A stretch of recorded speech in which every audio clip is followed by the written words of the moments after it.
Bueno, muchas gracias. Voy a presentarme. Gracias. Yo soy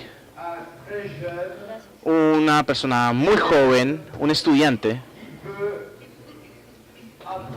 que quiere aprender y comprender las matemáticas. Ya está, esa es mi presentación.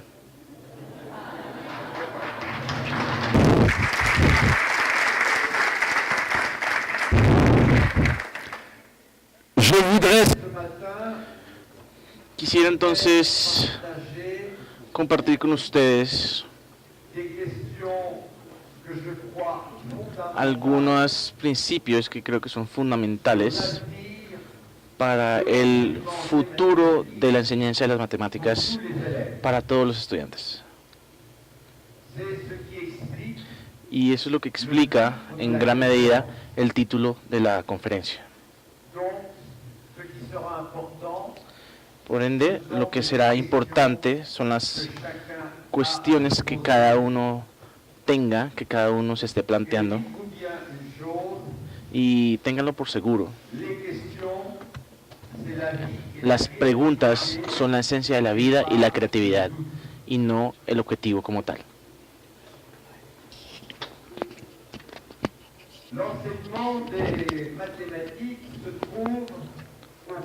La enseñanza de las matemáticas está en el eje de tres tipos de exigencias.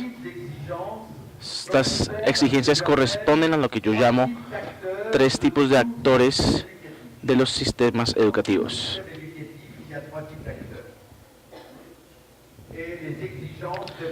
Y estos tres tipos de requerimientos corresponden a estos actores. El requerimiento institucional, que está fijado por los expertos en los ministerios de educación y no exclusivamente por matemáticos. Y los objetivos globales se cortan dependiendo de la educación primaria, la educación secundaria. También hay requerimientos didácticos que hacen los profesores a sus estudiantes. Mañana, por ejemplo, pasado mañana. Cuando ustedes estén con su curso, ¿qué le van a exigir a sus estudiantes? ¿Qué vamos a hacer? Entonces ustedes tienen unos objetivos claros que tienen que cumplir.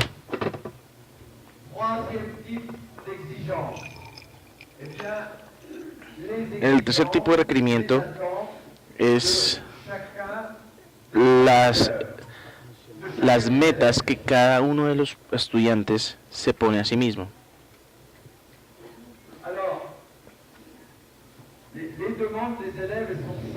Entonces, lo que exigen los estudiantes es algo simple. Entonces, para entender, vamos a ver lo siguiente. Los estudiantes tienen dos tipos de dificultades para entender.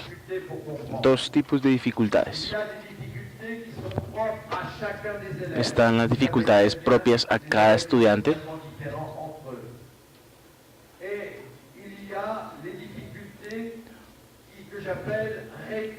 Y luego están las dificultades recurrentes, es decir, cada 15 días, por ejemplo, cada mes, cada año, cuando se trata de resolver un ejercicio, siempre se encuentran con el mismo obstáculo, no sé qué hacer.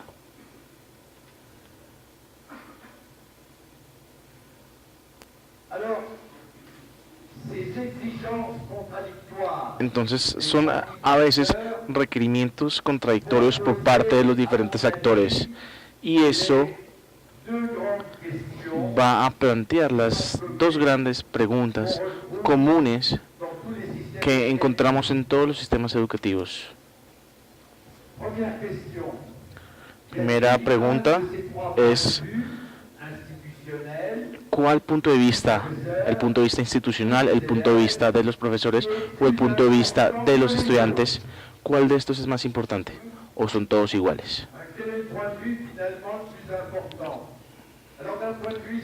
Desde un punto de vista histórico, en los años 60 y 70, siempre se respondió que tiene que ser el punto de vista matemático. Y a partir de los años 90 había otra respuesta.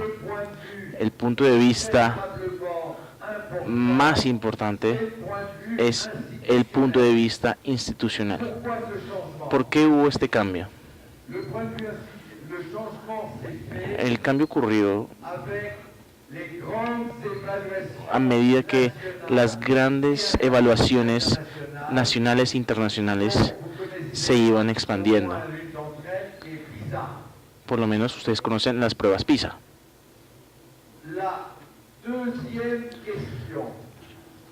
La segunda pregunta, que seguramente ustedes ya la conocen, es cómo conciliar el punto de vista de cada de los estudiantes, no el curso entero como una unidad, porque cada uno es muy diferente, sino cómo conciliar el punto de vista de cada estudiante con los puntos de vista institucional y el punto de vista matemático.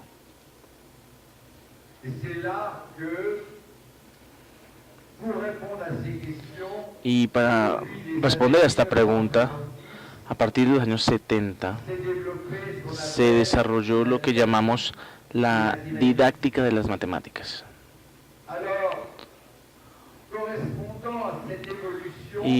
Y esta evolución de más o menos 40 años, hemos visto que el punto de vista de los estudiantes, pues hay que tomarlo en cuenta, hay que construir conceptos junto con los estudiantes, hay que construir conocimiento juntos. Se tiene que ser matemático para que un estudiante de 16 años construya conocimiento matemático.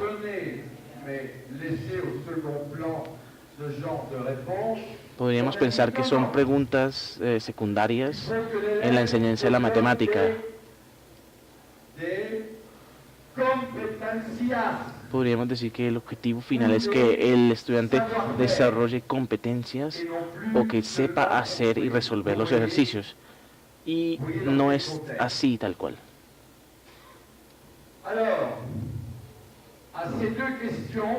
Entonces, a estas dos preguntas,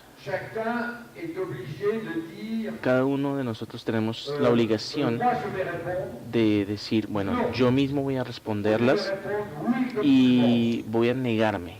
En lugar de responder sí, como todos, voy a negarme.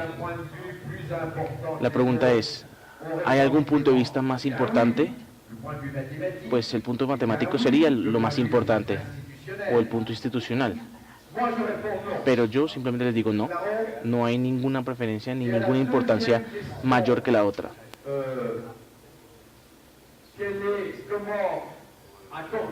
A la segunda pregunta de cómo conciliar el punto de vista profesional, institucional y de los estudiantes, y yo le digo que no es el estudiante el que se tiene que alinear con nosotros, o no se tiene que alinear con el ministerio. Es el ministerio y los profesores los que se tienen que alinear con el estudiante. ¿Y por qué? Porque yo digo lo contrario a lo que ustedes pueden saber. No se escandalicen, yo soy ahí para decirles la verdad. Porque la esencia real para la enseñanza común de las matemáticas, esa es la pregunta. ¿Cuál es la esencia? ¿Cómo transmitimos esa esencia a nuestros estudiantes? Cuando nosotros hacemos matemáticas, ¿qué significa?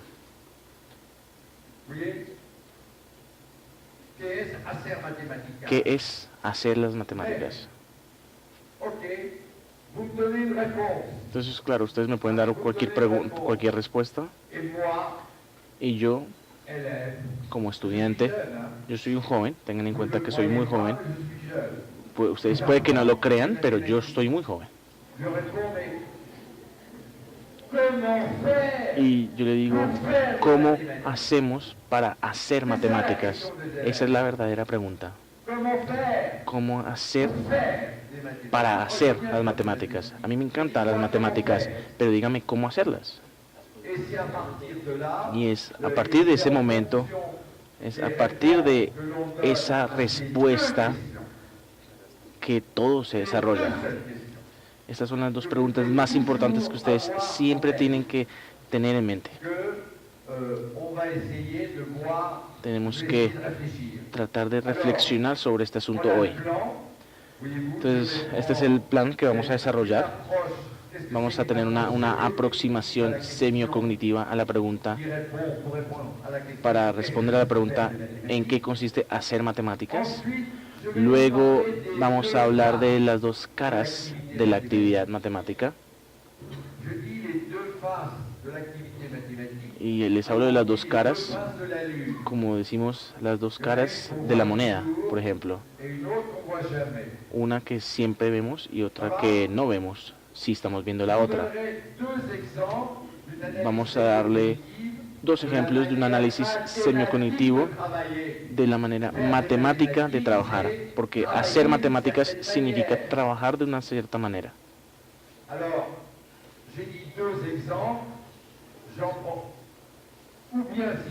Y bueno, si tengo un poco más de tiempo, les doy dos, y si me queda un poco más de tiempo, puedo hablar de otro. Y al final, la otra manera de ver las matemáticas, ¿cómo sería? ¿Cómo sería esa otra aproximación de una enseñanza común para todos los estudiantes? Porque no hay que confundir la educación superior con la estructura universal de las matemáticas. Una enseñanza para todos tiene que ser para todos, para el 100% de la población.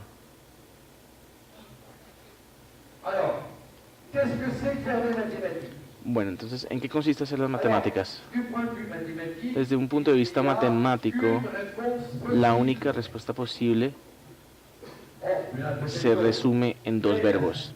Probablemente hay más respuestas, pero la respuesta, por lo general, se resume en dos verbos. Hacer matemáticas significa resolver problemas.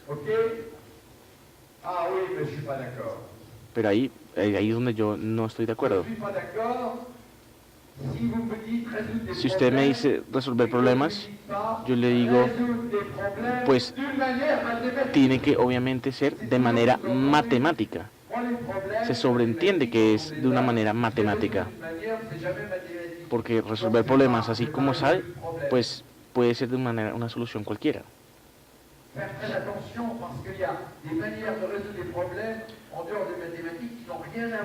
Pongan atención, porque es que en realidad se pueden resolver problemas de muchas maneras que no son maneras matemáticas.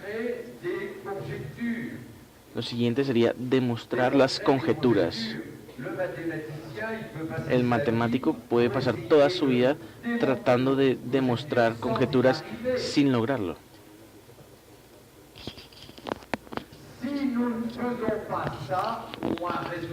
Si no hacemos eso, pues no estamos haciendo matemáticas, y si no haces un poco de matemáticas, no puedes aprender. Y si no se puede aprender, pues simplemente no se puede discutir.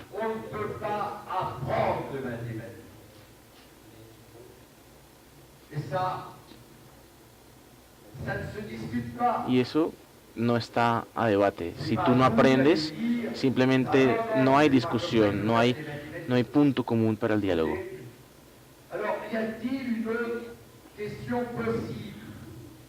Se puede plantear también ciertas preguntas indirectas. Tal vez plantear el problema de manera no matemática. Y sería comparando, para que ustedes entiendan bien, sería, por ejemplo, comparando la actividad matemática, la manera en que hacemos matemáticas, con la manera en que se hacen otras ciencias, la manera en que se trabaja y cómo se entiende en otras ciencias. Esto sería la epistemología comparativa.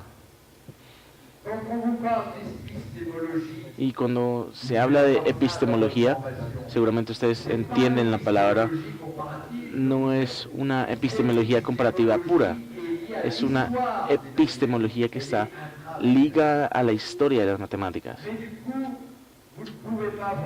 Así que, así como tal, pues no se puede ver la materia prima con la que se hace la matemática pura.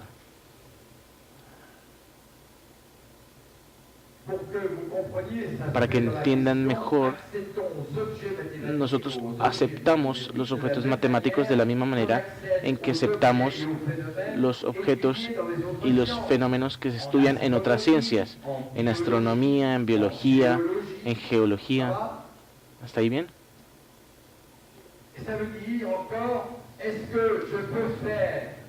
Entonces, ¿se hace matemática con los ojos? ¿Se hace matemática con las manos? ¿O se hace matemáticas al tomar un telescopio, un microscopio?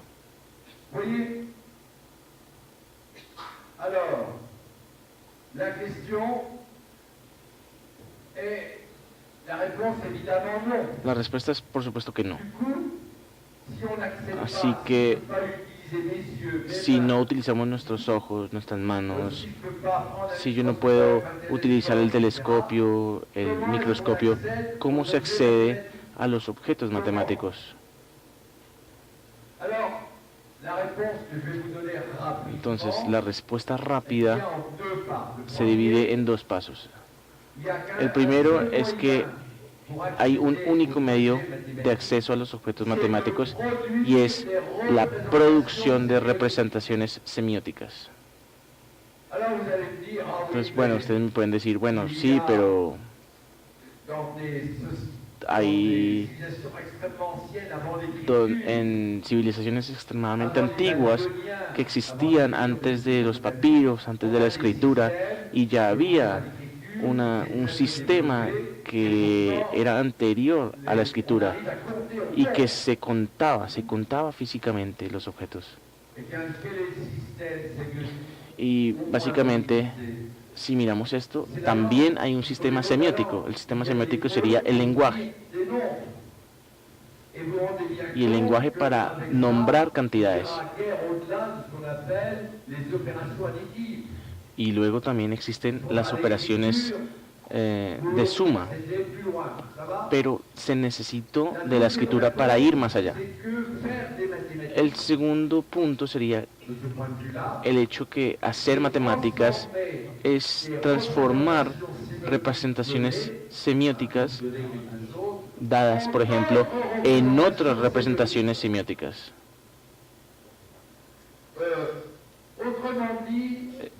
Es decir, hacer matemáticas significa transformar representaciones semióticas en otras representaciones semióticas sin tener que irse a cuestiones muy complejas ni tener que conocer conceptos muy extrambóticos. No hay conceptos que dirijan como tal la actividad matemática. Yo sé que cuando yo digo esto, tengo que decir que ustedes seguramente estarán totalmente en desacuerdo conmigo, pero hay un ejemplo célebre de actividad matemática que ustedes seguramente conocen, en el cual podemos ver lo que es la actividad matemática pura y que hay dos tipos de transformaciones de representaciones semióticas señaladas con las flechas. Es muy conocido, es un ejemplo que mucha gente conoce y que descubrí hace poco una mujer iraní. Cuando ella me contó cómo hacía las matemáticas, finalmente me dio este ejemplo y fue ahí donde yo descubrí este ejemplo. Y bueno, pienso que al tomar este ejemplo, pues les quedará más claro. Seguramente ustedes ya lo conocen. Esta es una representación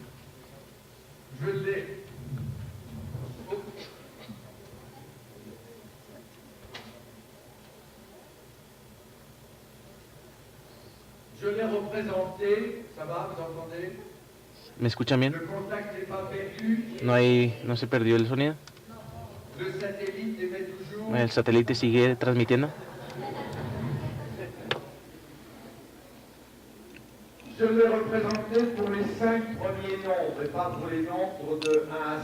Aquí vemos la representación y evidentemente lo que resulta interesante es que funciona para cualquier cantidad, bien sea para 80 o para 1.000.000. Entonces aquí vemos cómo lo escribí, la suma, ven aquí. La primera idea que les quiero mostrar es 1, 2, 3, 4, 5, etc. Ven que aquí cambiamos de dimensiones. Siempre trabajamos con la visualización, pero no puede haber visualización directa. Y lo que llamamos la rectitud numérica en matemáticas, yo no estoy de acuerdo con eso. Todo el mundo puede que no esté de acuerdo, pero es algo bastante sencillo y es algo genial, porque evidentemente se puede completar con el 0 para obtener un cuadrado. La segunda transformación, que sería la transformación figural, es que vamos a añadir una columna de ceros. ¿Por qué? Para tener algo que se parezca a un rectángulo. Pero en realidad no cambié la cantidad de unos. ¿Sí lo ven, no? Y por ende, aquí vemos 1, 2, 3, 4, 5. Si continúo así, llego a n. Y aquí también tengo n. Ven aquí que hay un cuadrado, ¿cierto? También tengo la n. Añadí esta columna. Y esto es una transformación, pero nos mantenemos en el mismo registro. Eso sería un tratamiento figural.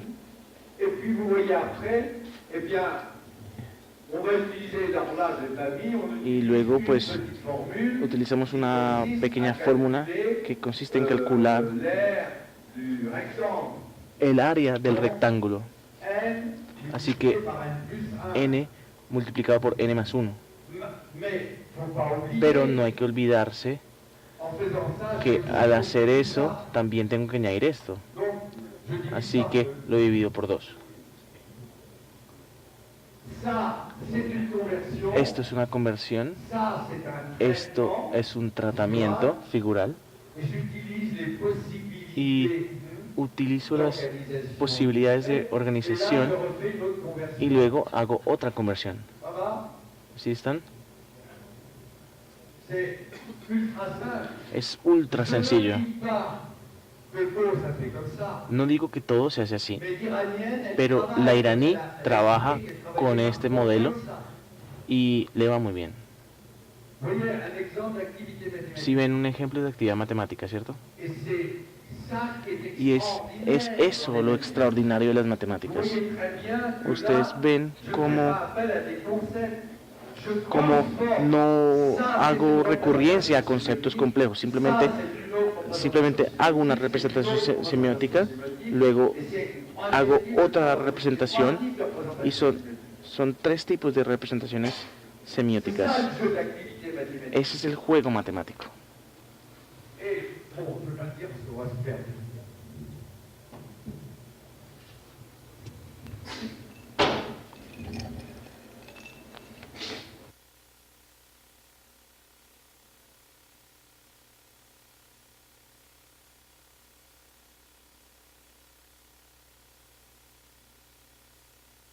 Bueno, pues vamos a seguir con el tema, pero recuerden, sigo siendo un estudiante muy joven y lo que quiero es entender las matemáticas.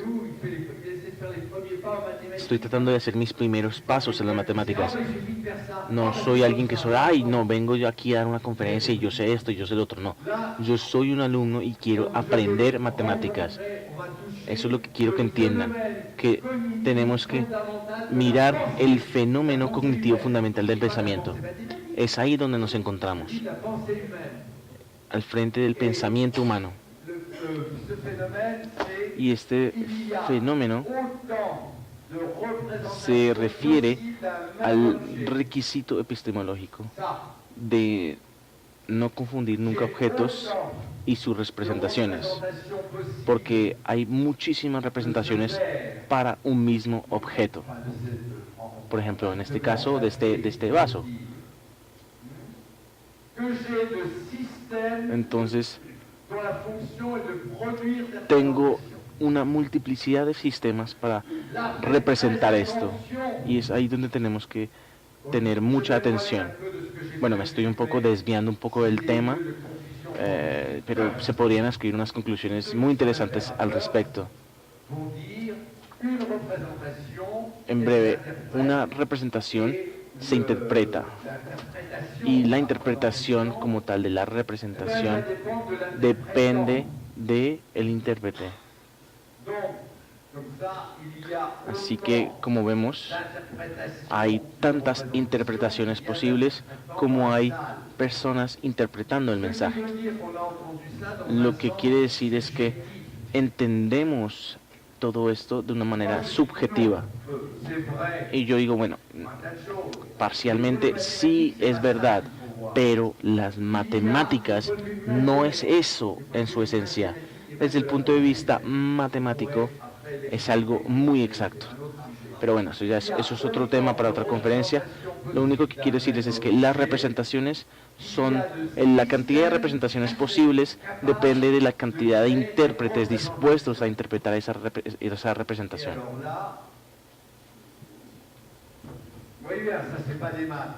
A ver, vemos que esto no es muy complicado, esto no son matemáticas complejas. ¿Todo el mundo conoce el montaje de Kossuth?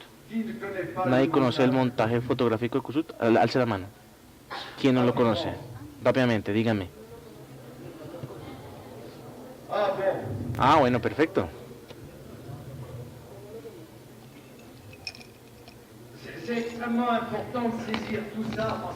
Es muy importante que lo tengan presente por ciertas razones.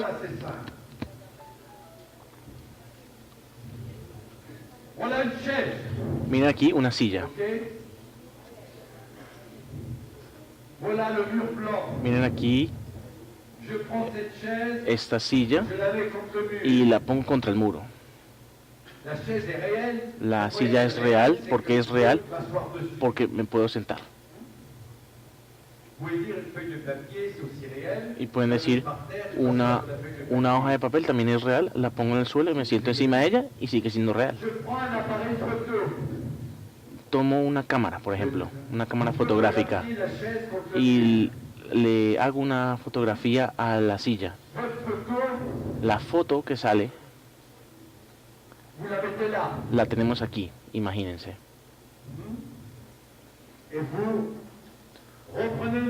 Y luego volvemos a tomar una foto de la foto. Y para ir más rápido, la pongo en el muro, y aquí estará el muro y la silla y la foto. Y aquí también tenemos ambas cosas. Y además de eso también añadimos un texto que describe a la silla, por ejemplo la definición del diccionario. Y luego vuelvo y tomo una fotografía de las tres cosas. Es una foto de la silla, de la foto y del texto. Pero también podría añadir un montón de cosas ahí. Lo que yo hago referencia a esto es que hay una juxtaposición de dos representaciones de un objeto junto con el objeto representado. Así que lo que quiero decir es que puedo tener al mismo tiempo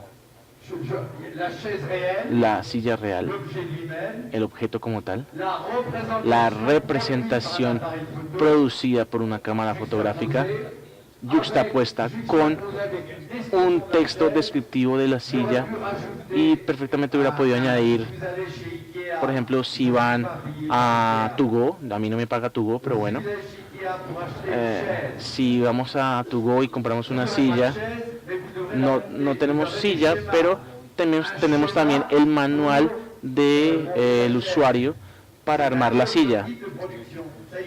¿Sí entienden? Así que la cuestión es muy sencilla. En matemáticas puedo juxtaponer los objetos matemáticos en sí junto con todas las representaciones posibles que yo quiera.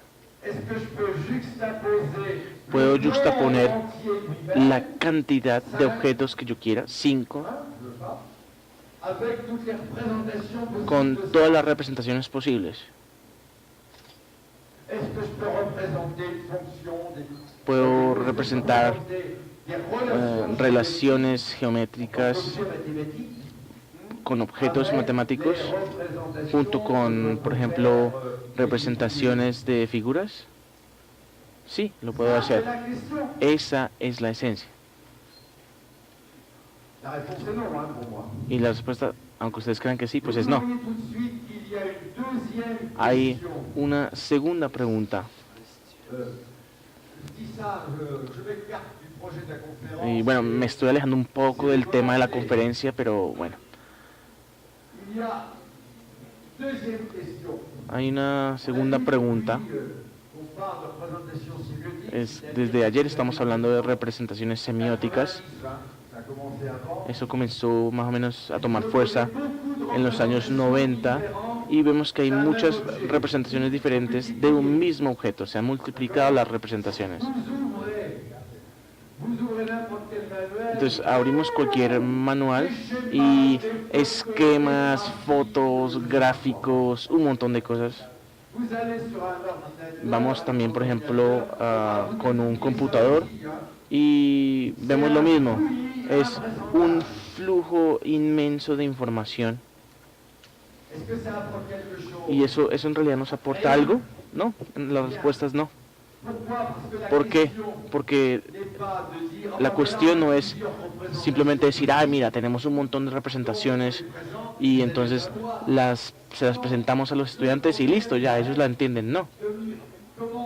El problema radica es cómo hacer una correspondencia de un objeto con otro objeto y su representación. Y es ahí donde el 95% de los estudiantes no logran hacer, a pesar de que estudian más de 10 años matemáticas. Y eso es una vergüenza para nosotros. ¿Me entienden? Antes de hablar de conceptos, de competencias, de teoremas, de cuestiones así, hay que ponerse en los zapatos de ellos y entender lo que ocurre. Muchas gracias.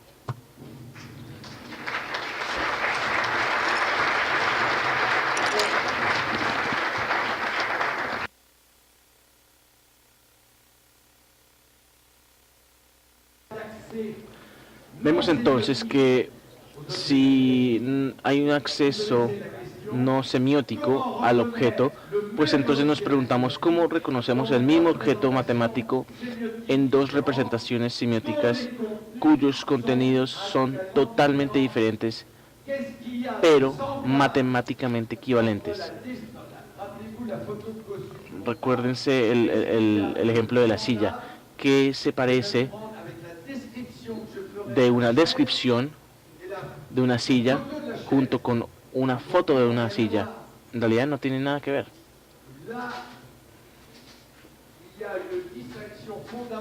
Hay una distinción fundamental que yo siempre hago y es que no hay que confundir el contenido de una representación con el objeto de una representación. Nosotros tenemos acceso al contenido de la representación y cuando miramos esa representación hay que mirar qué registro se está usando, porque el sistema productor determina el contenido y en realidad no es el objeto lo que lo determina. Por ejemplo, una cámara fotográfica, yo puedo ponerle, digamos, ciertos lentes para que tome una cierta imagen y aunque estemos ante la misma panorama, la imagen será diferente. Y ese no es el caso para los objetos no semióticos.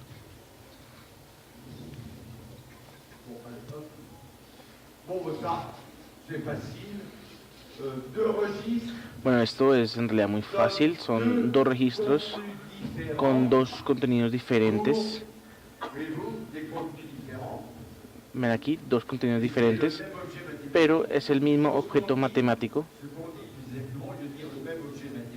Y vemos que son dos representaciones matemáticas equivalentes en este caso.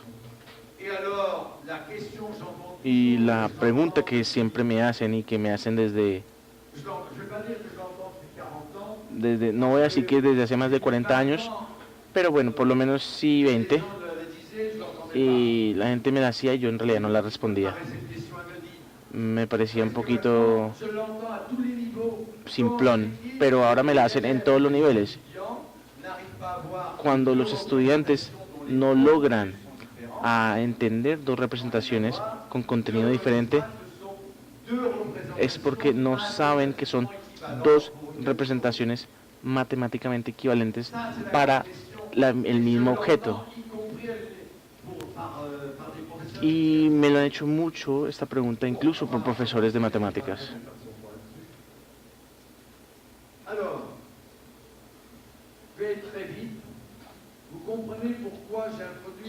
Ahora, sí entienden por qué les di esta noción de registro.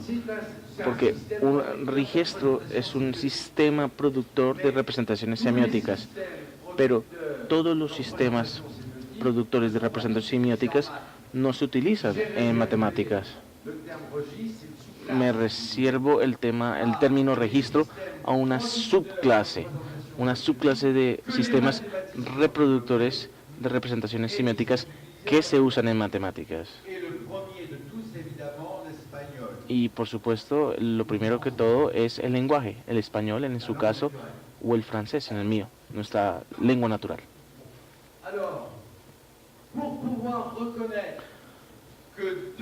Para poder reconocer, para poder llegar a estas conclusiones, para reconocer por qué dos representaciones son equivalentes matemáticamente, es necesario poner en correspondencia las unidades de contenido matemáticamente relevante de la primera representación con las unidades de contenido de la segunda representación matemáticamente relevante. Porque no importa la noción matemática a la que nos estemos haciendo referencia, si no hay una correspondencia, si no hay un puente conector, pues no se puede entender. La segunda idea es que las transformaciones de una representación en otra del mismo registro sí se pueden hacer, pero tiene que haber una convergencia. Vimos que, por ejemplo, la visualización de una figura geométrica nos permite llevar a cabo un tratamiento figural en el problema anterior. Si ustedes, por ejemplo, necesitan hacer este problema sin esa representación, probablemente algunos de ustedes sí lleguen a solucionarlo, pero no sería lo que el camino matemático nos dicta. Tenemos que tener un camino de tratamiento matemático y es el tipo de transformaciones que le interesan al matemático. Por supuesto, dependiendo de sus necesidades profesionales y laborales.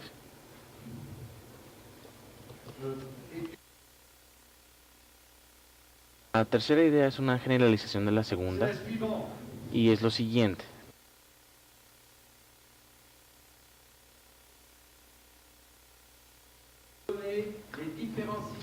Los estudiantes tienen que aprender a coordinar los diferentes sistemas. Y no me refiero a una coordinación matemática. Es más que todo, digamos, los 2 o 3 primeros años de vida de los niños. Por ejemplo, digamos, más o menos empieza como a los 6 meses de vida y el bebé empieza a coordinar la visión con coger objetos y en ese momento pues va explorando y en realidad no tiene una coordinación muy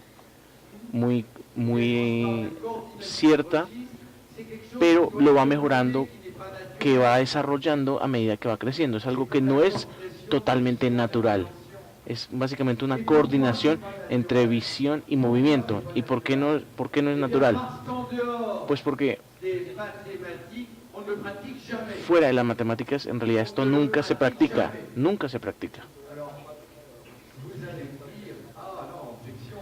Pero ustedes me pueden decir, no, por supuesto que sí. La física se refiere a eso. Y eso es cierto, pero la física va a utilizar las herramientas de visualización matemáticas para organizar y darle sentido a la información del mundo físico. ¿Sí me entienden? Así que simplemente estamos cambiando el registro, pero sigue siendo matemático. Bueno, entonces vemos aquí las dos caras de la actividad matemática. Está la cara expuesta y la cara oculta. La cara expuesta es aquella en donde todos los resultados logrados, en tanto que teoremas en el curso de la historia de las matemáticas, se conocen. ¿Sí están de acuerdo? ¿Sí está de acuerdo, Carlos? Es todo lo que se ha hecho hasta ahora en teoremas. Los conceptos matemáticos,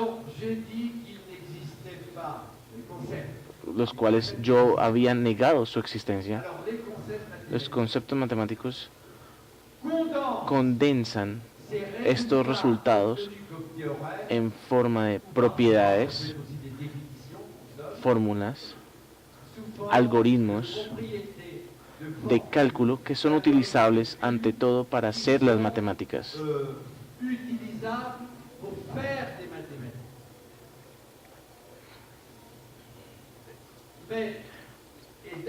Pero desde un punto de vista institucional, porque siempre tenemos que referirnos a ese punto de vista también, el problema es, para organizar todo lo que estamos diciendo, el problema sería cuáles son los conocimientos matemáticos necesarios para poder permitirle a los estudiantes adquirir ese conocimiento.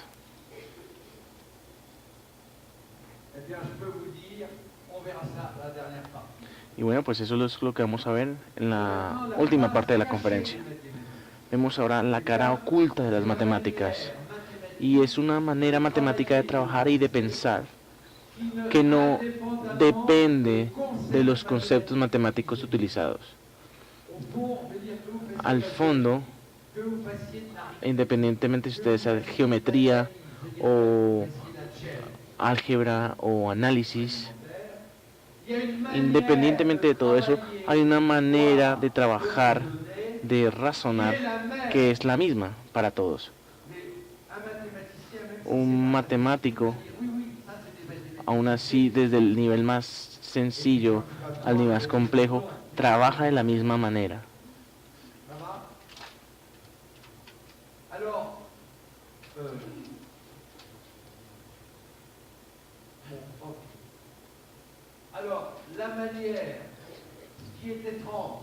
Pero lo que resulta extraño es que la manera de razonar, en el sentido general, la manera de razonar para demostrar o para ver las figuras geométricas y las figuras gráficas no es lo mismo.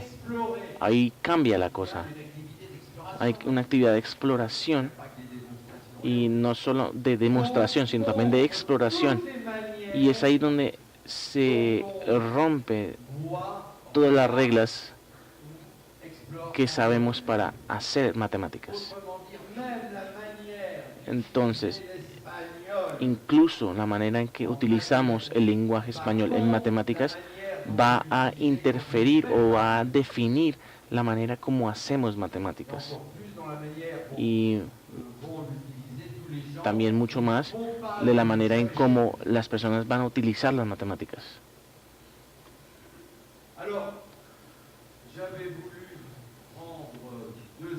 Entonces, les había mencionado que tenía ciertos ejemplos y para que entendamos la manera matemática de trabajar dependiendo de cada registro, dependiendo de cada raciocinio. Entonces vemos que hay, digamos, hay ciertos ejemplos que dificultan la visualización de esta realidad, pero vamos a ver dos ejemplos, uno de álgebra y otro de geometría. Entonces pasamos al de geometría primero. Il y a deux manières mathématiques de voir avec ses yeux. Hay dos maneras para ver con sus ojos las figuras geométricas.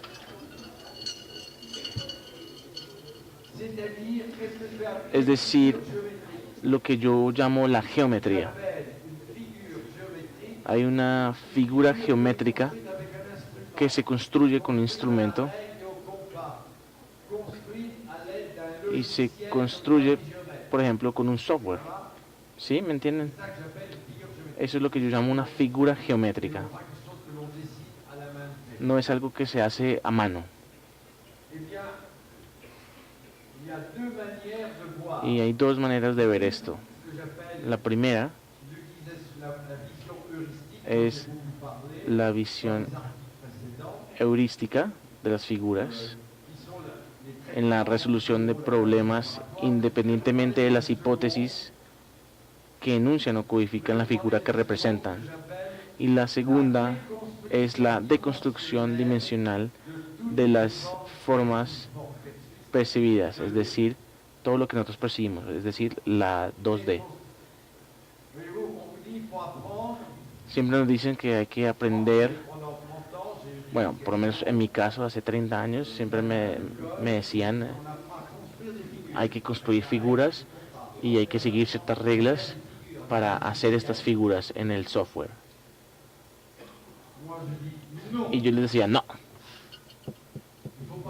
hay que aprender a construir figuras, hay que aprender a deconstruir dimensionalmente todas las formas que podamos hallar en una figura. Deconstrucción dimensional. Y antes de mostrarles en qué consiste, les voy a decir por qué es importante.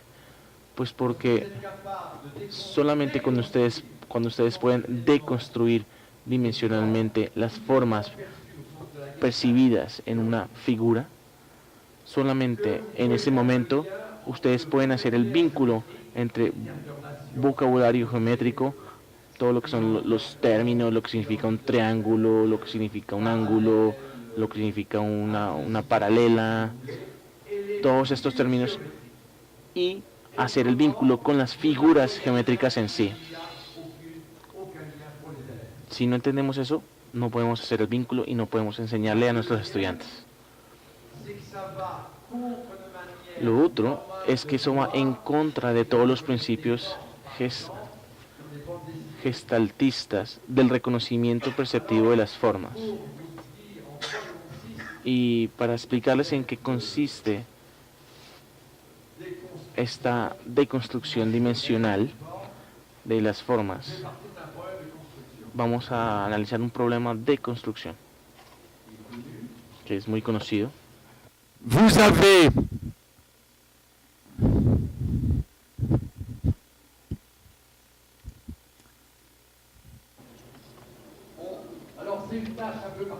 Bueno, esto es un ejercicio un poco particular, no es muy usual, pero aquí vemos un cuadrilátero es dentro de otro cuadrilátero, y esto lo hice con Cabri. No es una construcción real en sí, pero bueno, en este caso es un ejemplo, no importa. Te dan el mismo cuadrilátero, luego te piden completar esta figura.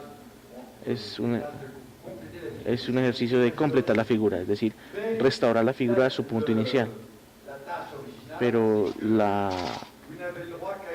no tiene derecho simplemente a una regla y no puede tomar ninguna medida. Entonces ven la dificultad, por supuesto. ¿Sí me entienden, no? Entonces, ¿cómo lo hacemos? Algunos ya conocerán la respuesta. Y ese es un ejercicio típico de este tipo de actividades. Vemos que es una deconstrucción de una figura y nosotros aquí estamos restaurando la figura. Por supuesto, a los estudiantes no se lo presentamos así, simplemente le decimos: aquí hay un queso, por ejemplo, o un pastel. Aquí tenemos la crema, aquí tenemos frutas, y hay un ratón que entró a la cocina y se comió toda la crema. Entonces, por favor, póngale más crema al ponqué. Pero por supuesto solamente tiene esto para hacerlo.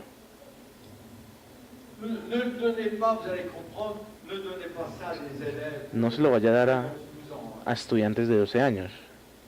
Por supuesto que no.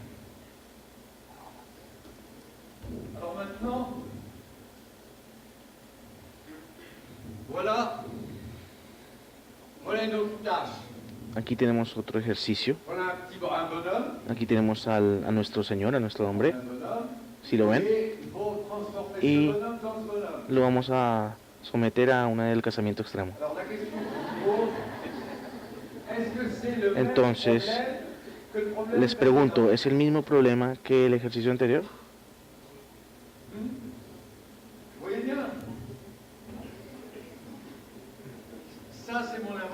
Ese sí es un invento mío.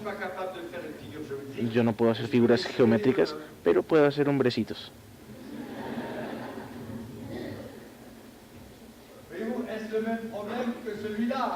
Es básicamente el mismo problema que el anterior.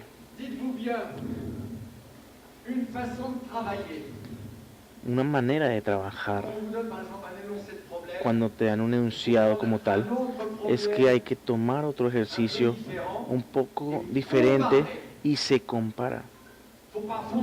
No hay que simplemente enquistarse en el ejercicio que nos plantean. Hay que comparar problemas para poder hacer la correspondencia, y es ahí como encontramos las diferencias. Eso es una metodología. Eso es una metodología exploratoria. Entonces, yo podría darle la respuesta muy fácil, pero creo que no puedo dárselas en menos de 5 minutos. Entonces vemos aquí que en los dos casos es necesario deconstruir dimensionalmente las formas 2D, y lo que hay que hacer es crear estos contornos cerrados 2D construyendo la red de rectas subyacentes.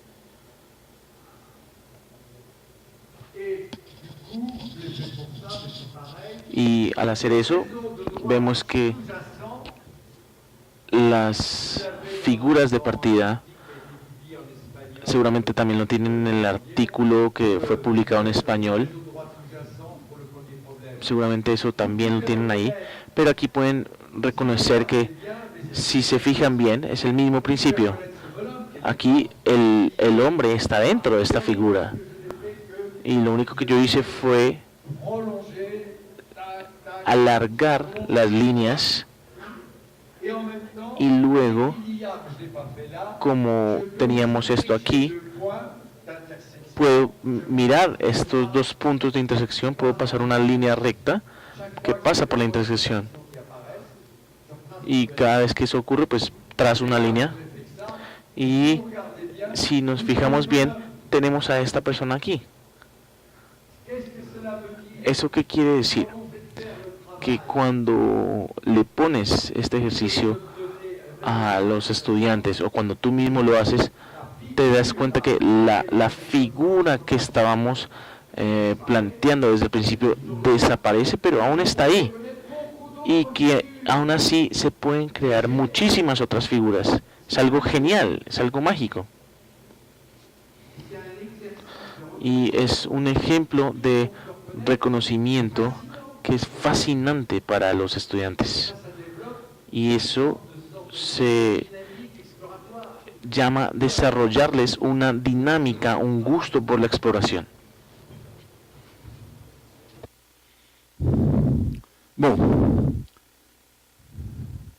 Je vais passer, parce qu'il ne me reste plus que 10 minutes ou 5 minutes, à la dernière partie. Pasamos directamente a la última parte porque me quedan 5 minutos. Entonces vamos a hacerlo así en un flash. Pero de todas maneras, en matemáticas y fuera de las matemáticas, siempre hay que trabajar así, en flash. Cuando los estudiantes de repente se les prende el bombillo y tienen ese flash, es genial porque habrá valido la pena.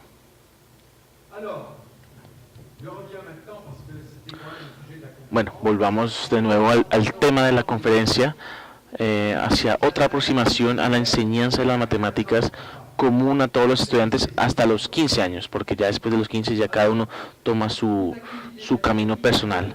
Pero toda la actividad matemática tiene dos caras.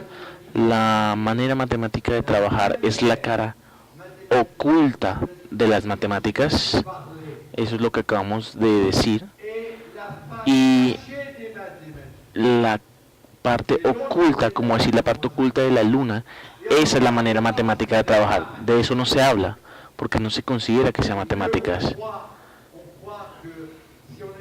Y creemos muchas veces que si le mostramos esta cara a los estudiantes, si los volvemos conscientes de esta cara a los estudiantes, de repente creemos que no estamos haciendo matemáticas, y eso es un error. Sí estamos haciendo matemáticas. Y luego viene la cara expuesta de las matemáticas, y es la que ha sido unilateralmente privilegiada con la idea de que aprendiendo y utilizando los conocimientos matemáticos sería la manera como se entra en el pensamiento matemático, en la manera de razonar y la manera de ver las matemáticas. Y eso resulta una imposición totalmente arbitraria por parte nuestra. Porque 80% de los alumnos, vemos que 80% de los alumnos en primaria, en secundaria, al llegar a la universidad, cierran la puerta de las matemáticas y se dedican a otra cosa. Y eso no es culpa de ellos, es culpa de nosotros.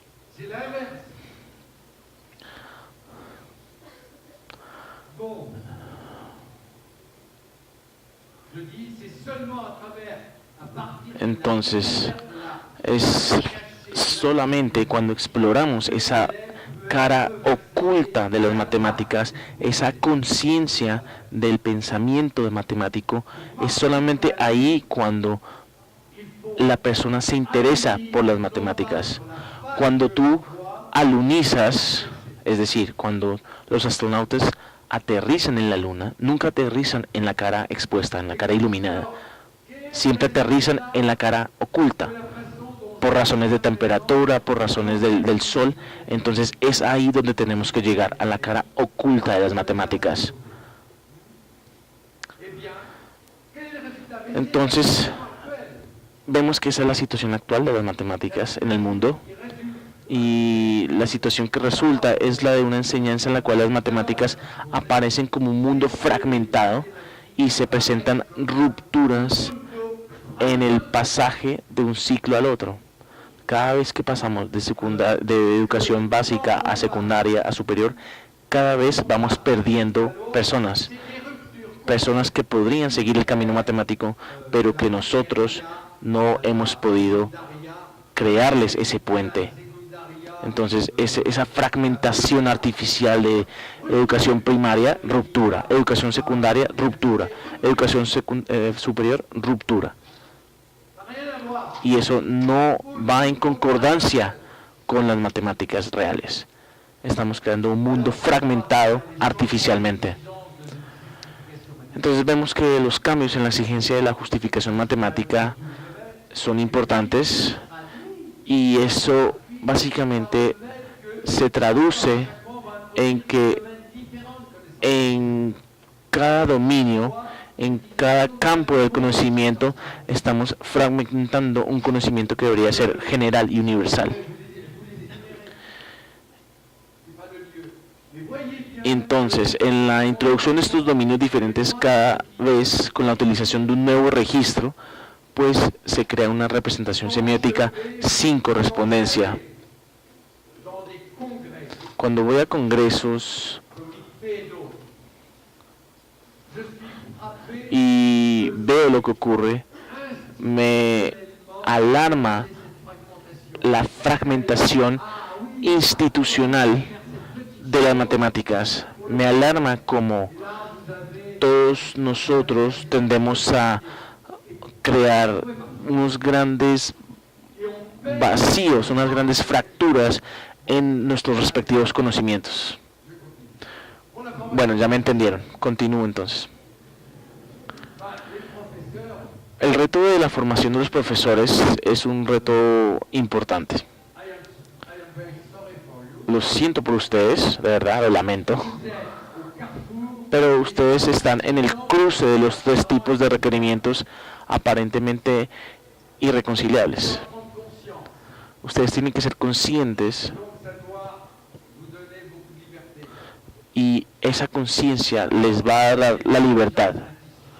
Yo sé que hay exigencias institucionales de adquisición de conocimientos para el nivel N de determinada clase, de primero, de segundo, de tercero. Tienen que lograr determinados objetivos. Y un año después, bueno, el profesor del siguiente año que se las arregle con los problemas de los estudiantes, yo doy mi currículum y ya está. Siguiente. Eso no funciona así. Lo siento, pero no. Los ritmos de reflexión y los ritmos de adquisición de conocimiento en cada estudiante pueden ser muy diferentes, muy lentos. Entonces, ese totalitarismo de imponer un currículum a una clase entera es francamente decepcionante. No desde el punto de vista intelectual, sino también desde el punto de vista académico, porque estamos creando una situación en donde probablemente los cursos, los niveles de matemáticas van a desaparecer. La matemática se enseñará de otra manera y no los incluirá a ustedes. Y eso, pues lamentablemente, ojalá no sea verdad, pero depende de ustedes.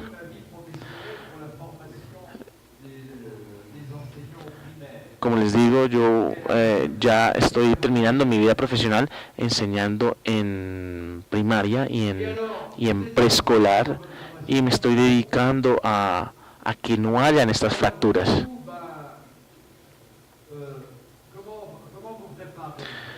Entonces, de todo esto surgen tres preguntas. Y un profesor me hacía esta pregunta, y era: ¿qué es necesario decirle a los profesores de primaria y secundaria relativo a las teorías didácticas? ¿Ustedes qué responderían?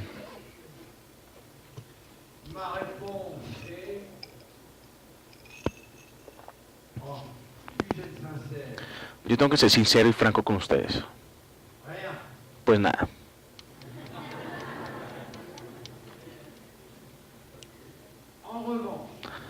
No obstante, sí que les solicitaría a los profesores que lean un artículo de investigación en una teoría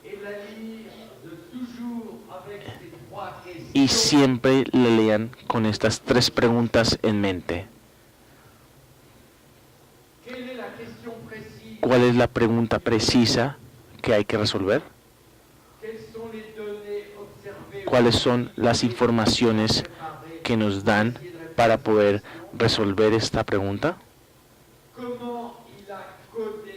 ¿Cómo se codificó o se organizó la pregunta? Y preguntarnos si las conclusiones a las que hemos llegado están ligadas o tienen relación con, por ejemplo, otro campo del conocimiento.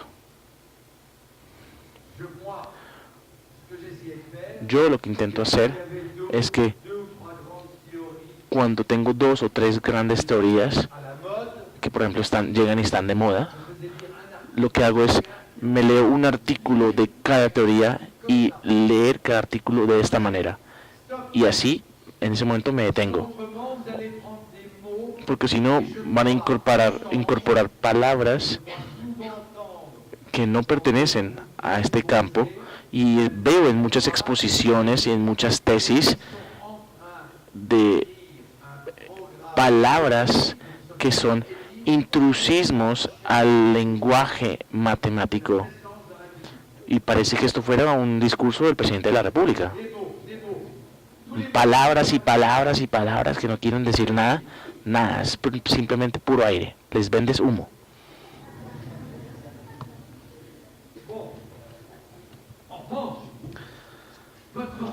Pero ustedes como tal, ustedes saben que hay actividades didácticas y eso son muy buenas. Eso yo no estoy en contra de esas actividades. Siempre hay que desarrollar actividades y la gente siempre me pregunta, bueno, ¿qué actividades haga? Pues les digo, ustedes siempre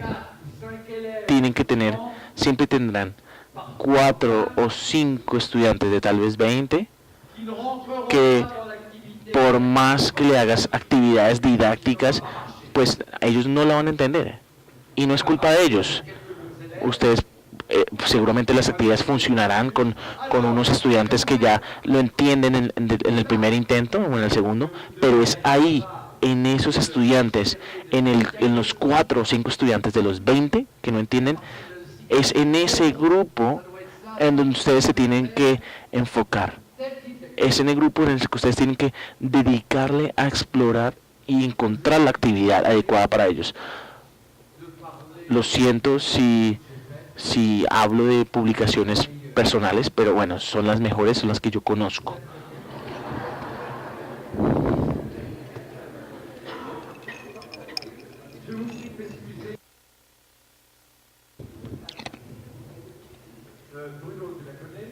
¿Tú la conoces, Bruno? Es un artículo pequeñito de 15 páginas y es la historia de una clase durante 6 meses donde yo analizaba cómo iban analizando y cómo iban evolucionando las representaciones semióticas. Se das cuenta así muy brevemente, pero lo extraordinario de este curso, se lo recomiendo que lo lean. Lo extraordinario de que ocurrió es que el profesor que estaba dando este curso siempre se encontraba ante un punto de bloqueo que no podía sobrepasar. Bueno, después perdí el contacto con él, no lo volví a ver después de un año, pero me dijo, bueno, te invito otra vez a mi clase. Después de más de un año volví a su clase y había inventado él mismo una pequeña actividad didáctica que básicamente desbloqueaba a todos los estudiantes. A todos los estudiantes de repente se les iluminaba el bombillo y quedaban contentísimos con el resultado. Así que Si ustedes se contentan simplemente con repetir como máquinas el currículum y las formas como se enseña tradicionalmente las matemáticas, pues así no vamos a llegar a ninguna parte.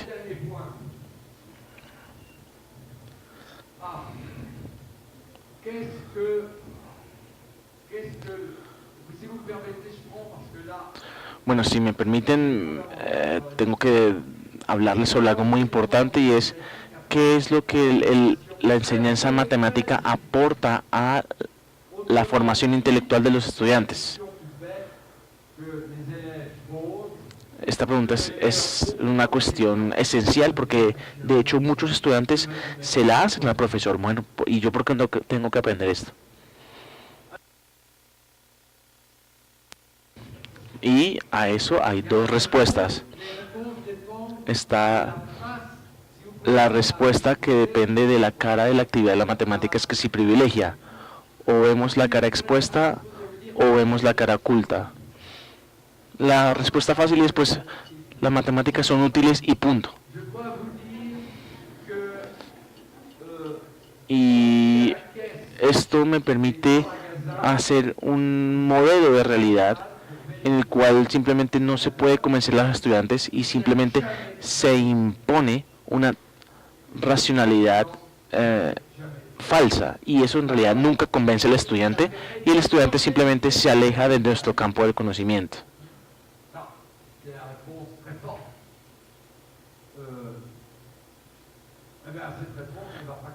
Y básicamente esta respuesta no convence a nadie, ni a los estudiantes de 8 años, ni a los estudiantes de 16 años.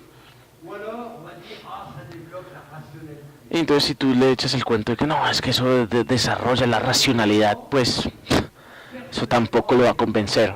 Yo personalmente pongo en duda eso de que va a desarrollar nuestra racionalidad. En más de 40, 50 años de investigación no puedo confirmar y decir que esto desarrolla algo. Yo les digo que no. Personal, ¿no? Personal. Esta es mi opinión. Ahora miremos entonces el lado oculto de la Luna. Ahí donde llegó el astronauta y aterrizó. Pues yo les digo que las matemáticas son una manera de crear una autonomía intelectual completa por parte del estudiante. Eso significa que pase lo que pase, el problema que le pongan, él va a tener una iniciativa de análisis, va a tener una iniciativa de controlar el problema, no de dejarse controlar por el problema. Va a tener una iniciativa de explorar y de entender lo que se le está pidiendo y de entender la información que está recibiendo, sin tener que preguntarle a nadie más, sin tener que decirle esto es verdad o no es verdad. Él mismo va a deducir por sus propios medios lo que tiene que hacer.